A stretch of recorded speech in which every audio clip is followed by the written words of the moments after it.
The first time I saw my wife in a red gown at midnight, I knew something was wrong. That night, I woke up thirsty and went to the kitchen for water. On my way back, I noticed the bedroom door was half open.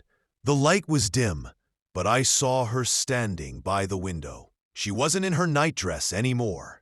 She was wearing a long red gown. At first, I thought maybe she had changed clothes while I was asleep, but then I remembered.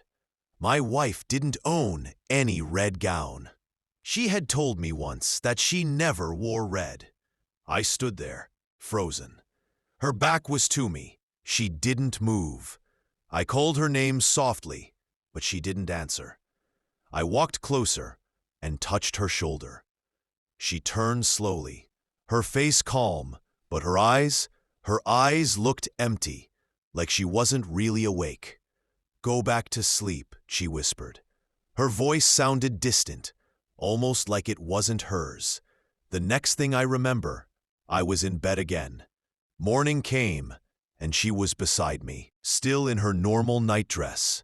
No red gown, no memory of what happened. At breakfast, I asked her if she ever wore red clothes. She laughed and shook her head. "You know I don't like red," she said. Her smile looked normal, but I couldn't shake the picture in my head, the image of her standing in that red gown. That night, I stayed awake on purpose. I wanted to be sure it wasn't a dream.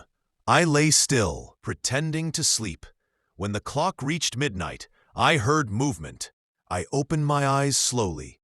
There she was again, standing by the window in the same red gown. Her face turned toward the glass, her lips moving as if she was talking to someone outside. My heart pounded. I tried to listen, but the words were too soft. Then, clear as day, I heard her whisper a name I had never heard before. That was when I realized this was only the beginning.